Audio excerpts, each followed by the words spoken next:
Happy Teachable Moment Monday, everyone. Today, I want to talk about the history of education for Black people in this country.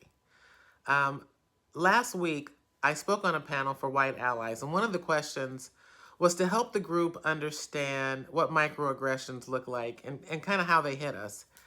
And the one that sticks in my craw every time I hear it is when a white person says either I or someone Black is articulate. And here's why. During slavery, it was illegal for Black people to learn how to read and write unless they were reading the Bible. I mean, obviously, they had to learn how to read the Bible, but it was illegal for them to really learn anything else. And the reason for that is because slave owners believed that literacy would be a threat to the institution of slavery, and they were right. It was proven in 1739 in the Stonewall Rebellion and 1831 in the Southampton Rebellion.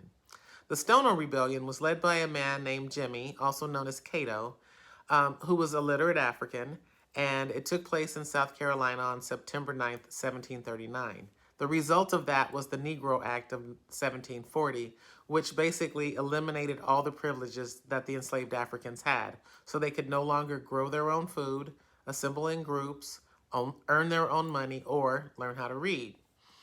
Then almost 100 years later, in 1831, in Southampton County, Virginia, Nat Turner led the Southampton Rebellion, most commonly actually referred to as the Nat Turner Rebellion. And Nat Turner, like Jimmy, was also literate. In fact, he was the preacher of the Africans on his plantation.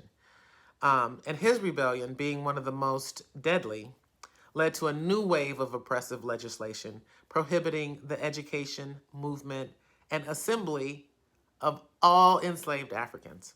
Okay? But during the Reconstruction era, Black people saw education as an important step towards achieving equality, independence, and prosperity. So, as a result, they found ways to learn despite the many obstacles that poverty and white people put in their path, rather. In fact, 10 of the 11 historically Black colleges and universities were founded between 1869 and 1904.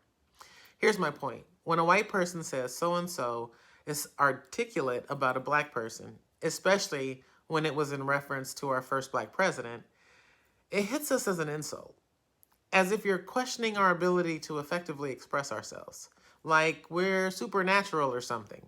Like, how could we have possibly mastered the King's English in such an astonishing way? Now, I'm saying all this in tongue-in-cheek, but I'm hoping you get the point. I remember my mom and I were shopping for school clothes when I was in high school, and I was prattling on about how it was unfair that she wouldn't buy me the name brand clothes, mother-daughter stuff in the store. And this white woman turns to my mom and says, "Your daughter is so articulate." My mother was irate. She said, "Why wouldn't she be? She went to school just like you did." I was mortified. I mean, I was a teenager, so I was like, what is she, like, why is she getting so upset about that? Because in my mind, articulate just meant the ability to express yourself. But when I asked my mom why she got so upset, she told me to keep living, because that was her answer for most things: better experience than taught. And it didn't take long before I got it. So I'm not telling you to stop saying articulate, but I am, however, asking you to be mindful of this history when you're speaking to or about someone of African descent, because from our perspective, you're expected to be articulate. We're not. That's the difference. Thanks for coming. See you next week.